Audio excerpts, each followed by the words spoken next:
नमस्कार। अंतर्राष्ट्रीय खबरों के हमारे इस कार्यक्रम खबर दुनिया की में आपका स्वागत है। इस कार्यक्रम में हम आपको रूबरू करवाते हैं दुनिया भर की हलचल से। तो आइए शुरुआत करते हैं और सबसे पहले देखते हैं अंतर्राष्ट्रीय सुर्खियां। प्रधानमंत्री नरेंद्र मोदी ने फलस्तीनी प्राधिकरण के राष्ट्रपति से की बात। गजा के अस्पताल पर हुए हमले में आम नागरिकों की मौत पर प्रकट की संवेदना। मानवीय सहायता जारी रखने का दिया भरोसा। आतंकवाद, हिंसा और बिगड़ती सुरक्षा स्थिति पर जताई गहरी चिंता। हमास के खिलाफ एकजुटता दिखाने के लिए इजराइल पहुंचे ब्रिटेन के प्रधानमंत्री ऋषि सुनक ने बेंयामिन नेतन्याहू से की मुलाकात। कहा, हमेशा आतंकवाद के खिलाफ खड़ा है ब्रिटेन।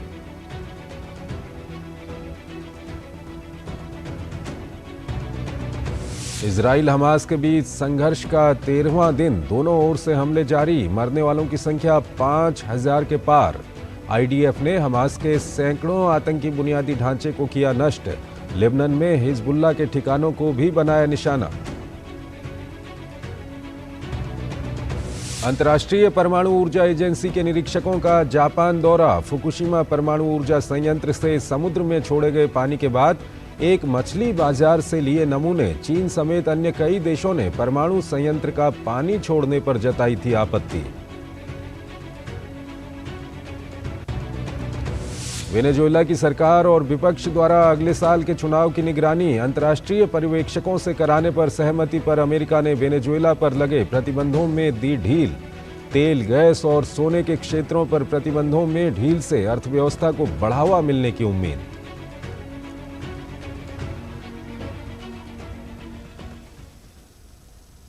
और आइए सबसे पहले बात करते हैं एशिया की।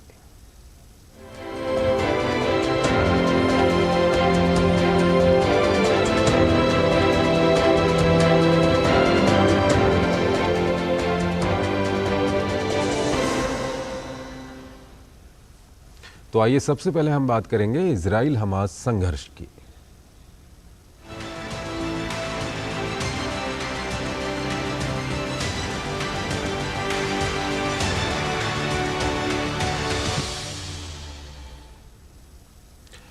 इजराइल और हमास के बीच संघर्ष को 13 दिन बीत चुके हैं। इस सब के बीच इजराइल को लगातार कई देशों का समर्थन मिलना जारी है। ब्रिटेन के प्रधानमंत्री ऋषि सुनक ने भी इजराइल का दौरा कर वहां के राष्ट्रपति और प्रधानमंत्री से मुलाकात की। सुनक ने जहां इजराइल को पूर्ण समर्थन की बात कही, वहीं नेतन्याहू ने कहा कि ये पूरी दुनिया की लड़ाई है। इस सब के बीच भारत ने आतंकवाद के खिलाफ एकजुट होने का आह्वान किया है और संकट के समाधान के लिए बातचीत पर बल दिया है। 7 अक्टूबर को हमास के हमले के बाद जारी युद्ध में इजराइल को लगातार कई देशों का समर्थन मिलना जारी है। इस बीच अमेरिकी राष्ट्रपति जो बाइडेन के दौरे के बाद ब्रिटेन के प्रधानमंत्री ऋषि सुनक भी तेल अवीव पहुंचे। ऋषि सुनक ने इजराइल और हमास के बीच जारी युद्ध की ताजा स्थिति को लेकर प्रधानमंत्री बेंयामिन नेतन्याहू के साथ बैठक की और इस लड़ाई में दुनिया को संदेश दिया कि ब्रिटेन इस युद्ध में इजराइल के साथ खड़ा है। नेतन्याहू के साथ संयुक्त प्रेस वार्ता में ऋषि सुनक ने जोर देते हुए कहा कि ब्रिटेन हमास पर जवाबी कार्रवाई को लेकर इजराइल का समर्थन करता है। अपनी सुरक्षा को मजबूत करने को लेकर ब्रिटिश इजराइल के साथ हैं।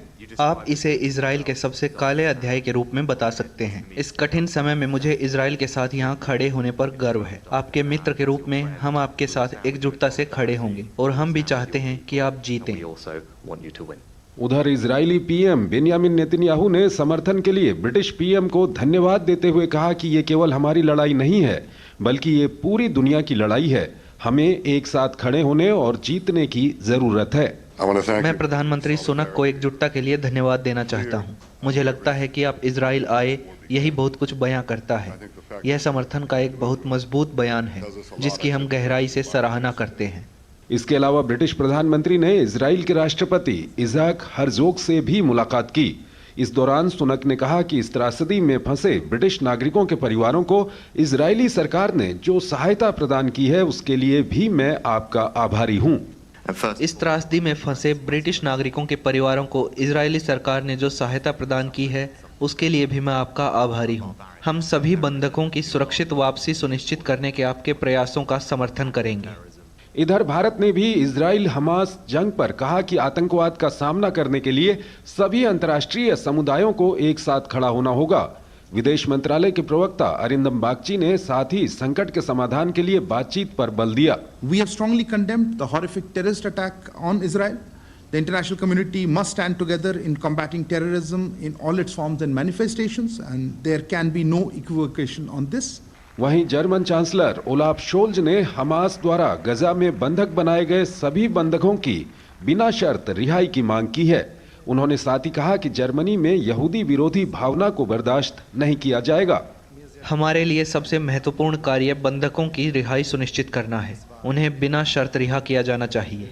गौरतलब है कि अभी ये कहना तो मुश्किल है कि कूटनीतिक प्रयास और मेल मुलाकातें कितनी कारगर होंगी, लेकिन इतना तो तय है कि इस संघर्ष के विस्तार की आशंका से सभी चिंतित हैं। सवाल ये भी अहम है कि क्या विश्व नेताओं के प्रयास से संघर्ष विराम का कोई रास्ता निकल पाएगा। हर गुजरते दिन के साथ इजराइल हमास संघर्ष गहराता जा रहा है। हमारे संवाददाता अमृतपाल सिंह ग्राउंड जीरो से पल पल की खबर आप तक पहुंचा रहे हैं। आज के दिन भर के हालात का जायजा लिया हमारे संवाददाता अमृतपाल सिंह ने। यूके के प्रधानमंत्री ऋषि सुनाक बृहस्पतिवार को यहां टेल अवीव में पहुंचे। उन्होंने इजरायली प्रेसिडेंट और इजरायल के प्रधानमंत्री बेंजामिन नेतन्याहू के साथ मुलाकात की। इस लंबी मुलाकात में पहले तो ब्रिटिश प्रधानमंत्री ने ब्रिटेन का इजरायल के साथ सॉलिडेरिटी दिखाई, सपोर्ट दिखाया और कहा कि जो आतंकवादी हमला 7 अक्टूबर को हुआ उसने पूरी दुनिया को झुंझला के रख दिया और ब्रिटेन इससे काफ़ी आहत है और इस वक्त इजरायल के साथ खड़ा है और इजरायल की मदद करता रहेगा। वहीं उन्होंने ये भी कहा कि हमास ने पैलेस्टीनियंस को बंदी बना के रखा है, इसलिए जो गाजा पट्टी में ह्यूमैनिटेरियन क्राइसिस, मानवीय क्राइसिस इवॉल्व हो रहा है, उसको रिजॉल्व करने के लिए जल्द ह्यूमैनिटेरियन एड पहुंचानी पड़ेगी। और उन्होंने इजरायल को प्रिवेल अपॉन किया कि आप इस ह्यूमैनिटेरियन एड को गाजा पट्टी के अंदर जाने दें।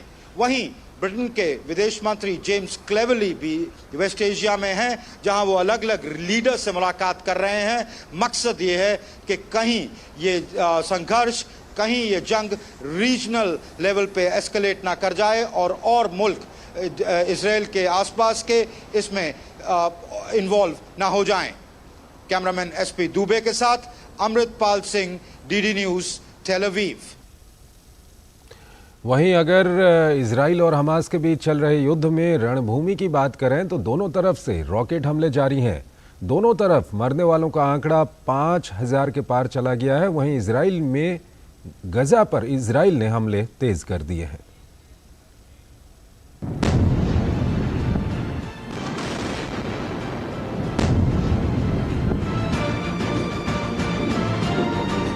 जंग में सब जायज कभी नहीं होता। जब कभी भी किन्हीं दो देशों के बीच जंग की स्थिति बनती है तो उस संघर्ष का सबसे बड़ा निशाना बनती है वहां की जनता। इजराइल और हमास के बीच युद्ध का आज 13वां दिन है, लेकिन तनाव कम होने का दूर दूर तक कोई संकेत मिलता नहीं दिख रहा है। हर बीतते दिन के साथ ये लड़ाई और भी ज्यादा गहराती जा रही है। इस संघर्ष में दोनों तरफ से हजारों की तादाद में लोगों की मौत हो चुकी है। गाजा स्वास्थ्य मंत्रालय के मुताबिक युद्ध शुरू होने के बाद से गाजा में करीब 3500 लोग मारे गए हैं और 12000 से अधिक घायल हुए हैं। 7 अक्टूबर को हमास की घातक घुसपैठ के दौरान इजराइल में अब तक 1400 से अधिक लोग अपनी जान गंवा चुके हैं। इजराइल के मुताबिक इस युद्ध में उसके 306 सैनिक शहीद हुए हैं और करीब 206 अभी भी गाजा में हमास द्वारा बंधक बनाए हुए हैं। अब तक हमने 306 शहीद सैनिकों के परिवारों और 203 बंधकों के परिवारों को सूचित कर दिया है। हम इन परिवारों का दर्द महसूस करते हैं और इस कठिन समय में उनके साथ हैं। बंधकों की रिहाई पर हम काम कर रहे हैं। इस बीच इजराइल ने गाजा पर हमले तेज कर दिए हैं। आईडीएफ ने हमास के सैकड़ों आतंकवादी बुनियादी ढांचे को नष्ट कर दिया है, जिससे इजराइल पर हमला किया गया था। युद्ध के दौरान दक्षिणी गाजा पट्टी में इजरायली सेना द्वारा किए गए हवाई हमलों में 30 से अधिक लोग मारे गए और कम से कम 21 अन्य घायल हो गए हैं। हवाई हमलों ने रफा में अल मसरी टावर की ऊपरी मंजिल को निशाना बनाया। घायलों को अबू यूसुफ अल नजर अस्पताल में स्थानांतरित कर दिया गया है। हम सो रहे थे जब हमने आवाज़ सुनी और भागने लगे। हम यहाँ एक शरणार्थी शिविर में रहते हैं। इस जगह को विस्फोटकों से निशाना बनाया गया। यहाँ केवल महिलाएं, बच्चे और नागरिक हैं, कोई आतंकवादी नहीं है। इस बीच खबर आ रही है कि हमास के लड़ाकों ने 7 अक्टूबर को इजरायली बस्तियों पर अपने हमले के दौरान उत्तर कोरियाई हथियारों का इस्तेमाल किया था। ये दावा एक आतंकवादी वीडियो और इजरायल द्वारा जब्त किए गए हथियारों के विश्लेषण पर आधारित है। उधर लेबनान की तरफ से इजरायली सेना और हिजबुल्लाह के बीच हमलों की खबर है। हिजबुल्लाह ने इजरायली सेना की कई चौकियों को निशाना बनाते हुए एंटी टैंक गाइडेड मिसाइलें दागी। जवाबी कार्रवाई में इजरायली सेना ने लेबनान की सीमा पर तोप के जरिए लगातार हमले किए, जिससे हिजबुल्लाह को नुकसान पहुंचा है। इजराइल पर हिजबुल्लाह के हर हमले का हमारी ओर से भरपूर जवाब दिया जा रहा है। हम उत्तरी कमान में दृढ़ता से तैनात रहेंगे और सतर्क रहेंगे। इससे पहले इजराइल के प्रधानमंत्री बेंजामिन नेतन्याहू ने हमास के साथ जारी युद्ध के बीच स्थिति का आकलन करने के लिए अपने युद्ध मंत्रिमंडल के सदस्यों के साथ मुलाकात की। इस दौरान सभी ने हमास के खात्मे पर जोर दिया।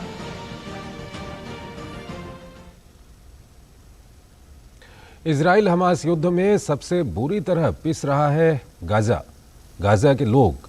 यहां लोगों को जरूरी चीजों के लिए तरसना पड़ रहा है।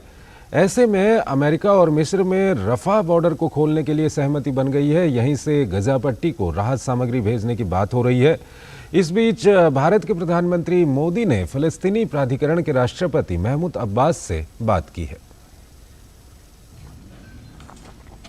गाजा में मानवीय सहायता पहुंचाने के लिए हो रहे प्रयासों में कुछ सफलता मिलती दिखाई दे रही है। अमेरिका और मिस्र गाजा में मानवीय सहायता की आपूर्ति पर सहमत हो गए हैं। इसके लिए मिस्र अपनी सीमा खोल रहा है ताकि सहायता सामग्री से भरे ट्रक गाजा में प्रवेश कर सकें। अमेरिकी राष्ट्रपति जो बाइडेन और उनके मिस्र के समकक्ष अब्दुल फताह अल सीसी के बीच फोन पर लंबी बातचीत के बाद इस पर सहमति बनी। मेरा प्रयास था कि गाजा में मानवीय सहायता पहुंचाना संभव हो सके। इसके लिए मैंने मिस्र के राष्ट्रपति से फोन पर बात की है। वो इस बात पर सहमत हो गए हैं कि वो रफा क्रॉसिंग खोलेंगे। इससे 20 ट्रक तक गाजा में दाखिल हो सकेंगे। अमेरिका और मिस्र के बीच गाजा में मानवीय सहायता की आपूर्ति को लेकर सहमति बनने की बात भले ही कही जा रही हो, लेकिन आगे का सफर इतना आसान भी नहीं है। इजराइल के प्रधानमंत्री कार्यालय ने भी स्पष्ट किया है कि हमास के हाथों बंधक बनाए गए अपने लोगों की रिहाई तक वह अपनी भूमि से गाजा से कोई सहायता नहीं जाने देगा। हालांकि इजराइल का कहना है कि वो अमेरिकी राष्ट्रपति बाइडेन के अनुरोध पर मिस्र के रास्ते गाजा में पहुंचने वाली राहत सामग्री को नहीं रोकेगा। इजराइल ने इसके लिए कई शर्तें भी लगाई हैं। बंधकों के संबंध में मैंने राष्ट्रपति बाइडेन को 3 बातें स्पष्ट की। पहला, मैंने अपने बंदियों की वापसी की मांग की है। दूसरा, उनकी वापसी तक हम अपने बंदियों के लिए रेड क्रॉस विजिट की मांग करते हैं। इन सब के होने तक हम अपने क्षेत्र से गाजा पट्टी तक मानवीय सहायता की अनुमति नहीं देंगे। में आतंकवाद, हिंसा और बिगड़ती सुरक्षा स्थिति पर अपनी गहरी चिंता साझा की। इजराइल फिलिस्तीन मुद्दे पर भारत की लंबे समय से चली आ रही सैद्धांतिक स्थिति को दोहराया। वहीं अन्य देश भी गाजा की मदद के लिए आगे आ रहे हैं। रूसी विदेश मंत्रालय ने जानकारी दी है कि गाजा पट्टी में नागरिकों के लिए मिस्र से 27 टन खाद्य सामग्री जैसे आटा, चीनी, चावल और पास्ता भेजी गई है। यह राहत सामग्री मिस्र के रास्ते गाजा पहुंचेगी। इसके अलावा वेनेजुएला सरकार द्वारा गाजा के लिए भेजे गए 30 टन सहायता वाले दर्जनों बक्से मिस्र पहुंच चुके हैं। रफाह क्रॉसिंग खुलने का इंतजार गाजा के लोगों को ही नहीं, उन सभी देशों और संगठनों को भी था जो संघर्ष प्रभावित क्षेत्र में सहायता पहुंचाना चाहते थे। हालांकि इस क्रॉसिंग के पास इजराइल के एक हवाई हमले की वजह से सड़क टूट गई। उसके बनने के बाद ही राहत सामग्री से लदे ट्रक गाजा में प्रवेश कर पाएंगे। आइए हमारे संवाददाता के पास चलते हैं। वो तेल अवीव इजराइल में मौजूद हैं अमृतपाल सिंह, उनसे बातचीत करेंगे। अमृत, सबसे पहले तो आपसे ये जानना चाहेंगे कि आज इस वक्त जब आप और हम बातचीत कर रहे हैं, अभी क्या कुछ स्थिति बनी हुई है, हमारे दर्शकों को बताइए। देखिए, स्थिति जैसी की तैसी है। इनफैक्ट काफ़ी गंभीर होती जा रही है, क्योंकि इसराइल के जो मिलिट्री ऑपरेशंस हैं, ये जो गोले दाग रहे हैं, वहाँ हवाई अपने फाइटर जेट से, अटैक हेलीकॉप्टर से आर्टिलरी फायर कर रहे हैं, तो लगातार गोले दाग रहे हैं। और गाजा में काफ़ी उसका नुकसान भी हो रहा है, क्योंकि बिल्ट अप एरिया है, काफ़ी थिकली पॉपुलेटेड एरिया है। कहा जाता है कि पर स्क्वायर किलोमीटर जितने लोग रहते हैं वो दुनिया का सबसे सबसे ज़्यादा थिकली पॉपुलेटेड एरिया है। तो चाहे इनके ये हमास के ठिकानों पर वो स्ट्राइक्स कर रहे हों, पर उसकी कैजुअलिटी, सिविलियन कैजुअलिटीज़ हैं 5000 से ज़्यादा ऊपर कैजुअलिटीज़ जा चुकी हैं। मैं मौतों की बात कर रहा हूँ, 15,000 इंजर्ड हैं। तो काफ़ी स्थिति खराब है। उधर हमास भी लगातार रॉकेट्स इसराइल में दाग रहा है। इसराइल में हर 30 सेकंड पे एक रॉकेट गिरता है। आज मैं जहाँ तेल अवीव में हूँ, ऋषि सुनाक यहाँ आए थे मीटिंग के लिए। लगातार चंद्रशेखर, मैं आपको बताऊं, बराज ऑफ फायर हमास करती रही जब तक ऋषि सुनाक यहाँ थे। तो अभी भी लगातार रॉकेट्स दागे जा रहे हैं। तो स्थिति ये है। अमृतपाल, इसके अलावा अगर हम गजा पट्टी की बात करें, जो आप बता रहे हैं कि जिस तरह से वहाँ पर काफ़ी वहाँ पर नुकसान भी हो रहा है, तो एक जो कोशिश चल रही है कि किसी तरह से वहाँ पर लोगों के लिए राहत सामग्री पहुँचाई जाए, और भारत की ओर से भी आज जो भारत के प्रधानमंत्री का ट्वीट आया है उसमें ये कहा गया है कि फ़लस्तीन के लोगों की मदद करना जारी रखेंगे। तो इस सब के बीच वहाँ पर किस तरह से जो राहत सामग्री पहुँचानी है उसको लेकर के क्या कुछ चल रहा है? एक ही तरीका है, राफा क्रॉसिंग। इसराइल ने तो साफ मना कर दिया है कि हमारी टेरिटरी से कोई ह्यूमैनिटेरियन एड या राहत सामग्री नहीं जाएगी जब तक उनकी ये 3 शर्तें जो आपने बताई वो नहीं मान ली जाती। एक के वो हॉस्टेजेस, सारे बंधक जो बनाए हैं उनको छोड़ें। दूसरा, वो रेड क्रॉस को एक्सेस दें इजरायली जो बंधक हैं उनको। तीसरा, उन्होंने कहा है कि सिर्फ फूड, वाटर और मेडिसिन जाने देंगे, और वो भी सिर्फ साउथ गाजा में। अगर उनको लगा कि हमास तक या नॉर्थ गाजा में गई तो वो रोक देंगे। तो अब राफा एक क्रॉसिंग है जो बेसिकली मिस्र से सीधा आप गाजा पट्टी में घुस सकते हैं। आपको इजराइल घुसने की ज़रूरत नहीं है। पर वहाँ ट्रक खड़े हैं, इजिप्शियंस रोड वोड ठीक कर रहे हैं। कहा जा रहा है कि कल कुछ ट्रक्स की मूवमेंट हो सकती है, पर यहाँ सिचुएशन, चंद्रशेखर, इतनी फ्लूइड है कि कुछ भी किसी वक्त भी हो सकता है। मान लीजिए कोई प्रोवोकेशन हुई, इजिप्ट ने मिसाइल्स दाग दी, परसों ही इन्होंने राफा क्रॉसिंग के पास मिसाइल्स दागी थी, तो ट्रक्स रुक जाएंगे। तो वो अभी बड़ा सवाल बना हुआ है कि वो जा पाएंगे कि नहीं। एक सहमति बन गई है अमेरिका और इजिप्ट के बीच में, और अमेरिकी राष्ट्रपति इन पर जब मिलके गए थे तो वेस्ट का एक दबाव है इन पर कि आप, आज भी ऋषि सुनाक ने भी यही कहा कि आपको ह्यूमैनिटेरियन एड खोलनी पड़ेगी। तो वो इन पर दबाव है। ये बड़े रिलक्टेंटली माने हैं, बड़ी कंडीशनैलिटीज़ के साथ। अब वो सवाल है कि अगर ये कह दें कि नहीं जी ये तो नॉर्थ जा रही है, हम तो रोक लेंगे, फिर रुक गया। तो ये सब समस्याएं हैं जी। अमृतपाल, इसके अलावा जो एक महत्वपूर्ण बात है वो है, अगर हम बातचीत की बात करें, कूटनीति की बात करें, जिस पर सबसे ज़्यादा जोर दिया जा रहा है दूसरे देशों के द्वारा, भारत की ओर से भी ये कहा गया है कि आतंकवाद की, किसी भी तरह के आतंकवाद की हम निंदा करते हैं, लेकिन जो हल निकलना चाहिए वो बातचीत के द्वारा निकलना चाहिए। तो ये, अगर हम बातचीत की बात करें, डिप्लोमेसी की बात करें, तो इस फील्ड पे कितनी प्रोग्रेस हो रही है?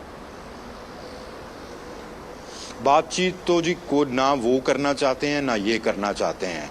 इनका एक बड़ा ऑब्जेक्टिव है कि हमने हमास को कंसिडरेबली वीकन करना है। ये कहते कहें कि हम ख़त्म करना चाहते हैं, पर अंदर खाते में ये भी जानते होंगे कि ख़त्म तो लंबा काम है, वो जल्दी होने वाला नहीं। ये इनका मिलिट्री स्ट्रैटेजी जो मुझे समझ आ रही है, असेसमेंट ये होगी कि इनको गोले मारें, इनको बॉम्बार्ड करते रहें, इनका इंफ्रास्ट्रक्चर ब्रेक कर दें, इनको कंसिडरेबली वीकन करें, और उसके बाद लोकलाइज्ड रेड्स करें, मतलब स्पेशल ऑपरेशंस करें, ग्राउंड इन्वेजन असॉल्ट ना करें। जाएं, अगर बंदी वो छोड़ते हैं तो ठीक है, नहीं तो उनको छुड़वा के ले आएं। और मोसाद काफ़ी वेल इक्विप्ड है इस तरह के ऑपरेशंस करने में। IDF ना करेगी तो मोसाद कर देगी, शबाक कर देगी। तो ये है इनकी। बाकी बातचीत ना हमास मानने को तैयार है, तो जो डिप्लोमेसी या कूटनीति हो रही है उसका ज़्यादा से ज़्यादा परिणाम ये फ़िलहाल ये निकल जाएगा कि ह्यूमैनिटेरियन ह्यूमैनिटेरियन एड गाजन्स तक पहुंच जाएगी, पानी, खाना, दवाइयाँ, उससे ज़्यादा मुझे नहीं लगता। या हॉस्टेजेस फ्री होने पे शायद कोई मूवमेंट हो जाए, पर लड़ाई अभी लंबी चलेगी। आज फिर दोबारा बेंजामिन नेतन्याहू ने कह दिया कि लड़ाई लंबी चलेगी। उधर हमास भी कह रहा है कि हम अपने खून के आखिरी कतरे तक लड़ेंगे। तो ये जो विजिटिंग लीडर्स हैं उनको बड़ा क्लियरली इन्होंने बता दिया है कि मिलिट्री जो ऑपरेशंस हैं वो तो हम किसी कीमत पर बंद नहीं करने जा रहे जब तक हमारा ऑब्जेक्टिव नहीं अचीव हो जाता। अमृतपाल, एक बहुत बड़ी चिंता इस सब के बीच बनी हुई है कि कहीं मिडिल ईस्ट का जो इलाका है इसमें ये और एस्केलेट ना हो कि दूसरे देश भी इसमें ना कूदें। इस तरह की सिचुएशन, किस तरह की सिचुएशन क्या हो सकती है, क्या कुछ हो सकता है इसको लेकर के? देखिए, संभावना है, अभी फिलहाल थोड़ी कम लग रही है, पर आप संभावना को नकार नहीं सकते। मान ले देश डायरेक्टली ना कूदें, नॉन स्टेट एक्टर्स कूद जाएं। हिजबुल्लाह ने अगर इनकी झड़पें लगातार चल रही हैं, वहाँ इन्होंने गांव खाली करा दिए हैं, इनको शक है कि हिजबुल्लाह इन पे अटैक करेगा, ये तैयारी कर चुके हैं, उसकी फौज डिप्लॉय कर चुके हैं। अगर हिजबुल्लाह ने फ्रंट खोल दिया तो फिर तो इनको दक्षिण में भी लड़ना पड़ेगा, उत्तर में भी लड़ना पड़ेगा। दूसरा, हमास तो चले ये लड़ लेंगे, हमास को इतनी, वो ठीक है गुरिल्ला फाइटर्स हैं, पर उनके पास इतनी क्षमता नहीं है, मारू क्षमता, रॉकेट्स वगैरह हैं, पर जिस तरह की मिसाइल्स इनके पास हैं, हिजबुल्लाह के पास हैं, अगर वो आ गया तो ये रिटेलिएट करेंगे, फिर लेबनान को कूदना पड़ेगा, फिर ईरान को ईरान कूदेगा, तो एस्केलेट तो करने की संभावना अभी है। तभी ऋषि सुनाक यहाँ से टेल अवीव से सीधा सऊदी गए हैं और क्राउन प्रिंस से कल मुलाकात कर रहे हैं। तो ये दोनों साइड से, और यहाँ पर कह के गए कि रीजनल एस्केलेशन नहीं होनी चाहिए। तो दबाव यही है कि कहीं दुनिया आगे ही एक जंग से जूझ रही है, यूक्रेन रशिया से, दूसरी जंग तो दुनिया अफोर्ड ही नहीं कर सकती। तो सारी कवायद ये है कि ये एस्केलेट ना करे। शुक्रिया आपका अमृतपाल, बहुत बहुत शुक्रिया। आप काफ़ी अच्छी रिपोर्ट और काफ़ी जो गहरी समझ उस इलाके को लेकर के और वहाँ पर जो कुछ चल रहा है उसको लेकर के हमारे दर्शकों तक पहुँचा रहे हैं। बहुत बहुत शुक्रिया आपका इस सब के लिए। और आइए आगे बढ़ते हैं। जापान में 2011 में सुनामी के कारण फुकुशिमा न्यूक्लियर पावर प्लांट को काफ़ी नुकसान हुआ था। हाल ही में इसका पानी समुद्र में छोड़ा गया, जिस पर चीन और रूस ने कड़ी आपत्ति जताई थी और आरोप लगाया था पानी विकिरण से प्रभावित हो सकता है। वहीं अब IAEA ने न्यूक्लियर प्लांट के पानी की जांच शुरू कर दी है और समुद्र की मछलियों के भी नमूने लिए हैं।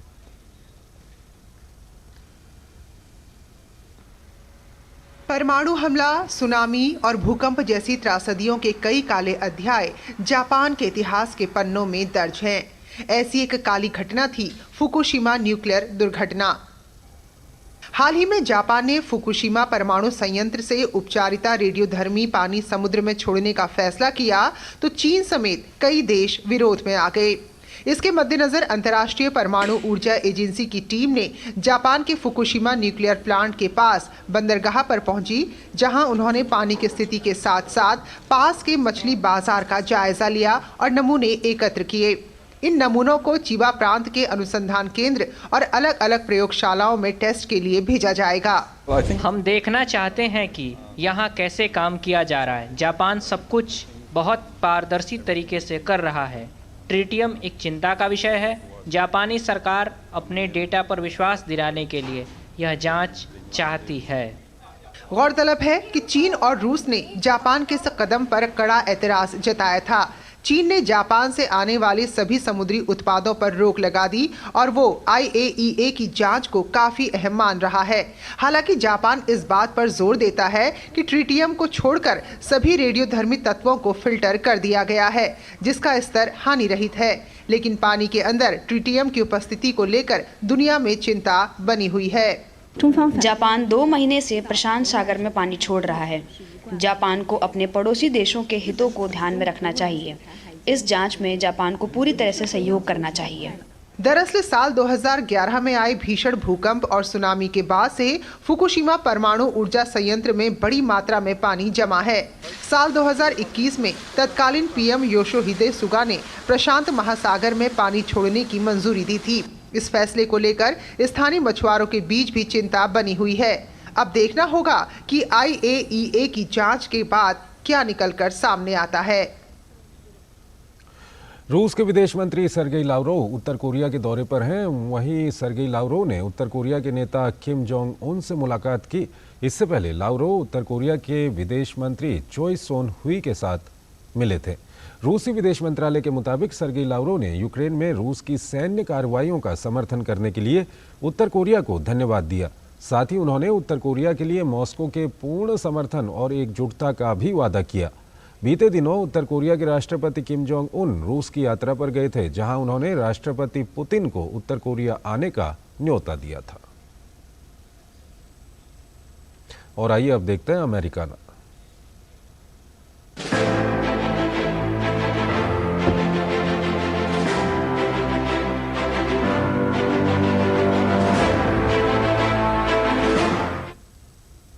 दक्षिण अमेरिकी देश वेनेजुएला और अमेरिका के बीच रिश्तों में कड़वाहट अब कम हो रही है। अमेरिकी प्रशासन ने वेनेजुएला के तेल क्षेत्र पर लगे प्रतिबंधों में ढील देने की घोषणा की है। अमेरिका ने यह फैसला वेनेजुएला में सरकार और विपक्ष के बीच राष्ट्रपति चुनाव को लेकर हुए एक समझौते के बाद किया है। दक्षिण अमेरिकी देश वेनेजुएला और अमेरिका के बीच रिश्तों में कड़वाहट कुछ कम होती नजर आ रही है, जिसके चलते अमेरिकी प्रतिबंधों की वजह से वेनेजुएला में गहराए आर्थिक संकट को हल करने का रास्ता भी साफ होता दिखाई दे रहा है। अमेरिकी प्रशासन ने वेनेजुएला के तेल क्षेत्र पर लगे प्रतिबंधों में ढील देने की घोषणा की है। अमेरिका के वित्त विभाग ने वेनेजुएला को एक नया सामान्य लाइसेंस जारी किया है, जिसके तहत वेनेजुएला अगले 6 महीनों के लिए बिना किसी सीमा के अपने चुने हुए बाजारों में तेल का निर्यात कर सकेगा। अमेरिका में ये फैसला वेनेजुएला में सरकार और विपक्ष के बीच राष्ट्रपति चुनाव को लेकर एक समझौते के बाद किया गया है। इस समझौते के तहत राष्ट्रपति निकोलस मादुरो की सरकार ने अगले साल होने वाले राष्ट्रपति चुनाव में अंतर्राष्ट्रीय निगरानी की गारंटी दी है। सभी प्रतिबंधों को रोक दिया जाना चाहिए।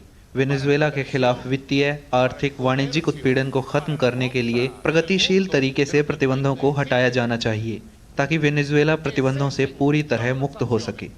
2019 में ट्रंप प्रशासन ने मादुरो सरकार पर कथित मानवाधिकारों के हनन और अभिव्यक्ति की स्वतंत्रता में हस्तक्षेप का आरोप लगाते हुए कड़े आर्थिक प्रतिबंध लगा दिए थे। इन प्रतिबंधों के चलते वेनेजुएला की सरकार तेल का उत्पादन और निर्यात नहीं कर पा रही थी, जिसके चलते वेनेजुएला के आर्थिक हालात बिगड़ते जा रहे हैं। वहीं दूसरी ओर सरकार के साथ समझौता होने के साथ ही विपक्ष में भी हलचल आ गई है। वेनेजुएला में 1 दशक से भी ज्यादा समय के बाद विपक्ष के प्राथमिक चुनाव होने जा रहे हैं। यहाँ मतदाता आगामी रविवार को 2024 के राष्ट्रपति चुनावों में विपक्ष का प्रतिनिधित्व करने के लिए 10 उम्मीदवारों में से एक का चयन करेंगे। विपक्ष के साथ समझौते के बाद सरकार ने गुरुवार को द्विपक्षीय नेताओं सहित जेल में बंद 5 लोगों को रिहा कर दिया। हालांकि वेनेजुएला सरकार ने एक बेहद प्रसिद्ध विपक्षी उम्मीदवार मारिया कोरिना मचादो को सार्वजनिक पद संभालने के लिए अयोग्य घोषित कर रखा है। मैं सभी वेनेजुएलियन लोगों की राष्ट्रपति बनना चाहती हूं और मैं बनूंगी। गौरतलब है कि वेनेजुएला दुनिया के सबसे बड़े तेल भंडारों में से एक है और वो ओपेक देशों के समूह का एक सदस्य भी है। लेकिन आर्थिक प्रतिबंधों में ढील बरतने के अलावा बाइडेन प्रशासन अवैध तरीके से अमेरिका पहुंचे शरणार्थियों को भी वापस वेनेजुएला भेज रहा है। इसी सिलसिले में अमेरिका में वेनेजुएला के करीब 130 नागरिकों को लेकर पहली फ्लाइट राजधानी कराकस पहुंची। अमेरिकी प्रशासन प्रवासियों की समस्या से सख्ती से निपटने के लिए इनको वापस भेज रहा है। वहीं राष्ट्रपति मादुरो ने इन लोगों को स्वीकार करने की बात कही है। तो अंतर्राष्ट्रीय खबरों के हमारे इस बुलेटिन में आज इतना ही। नमस्कार।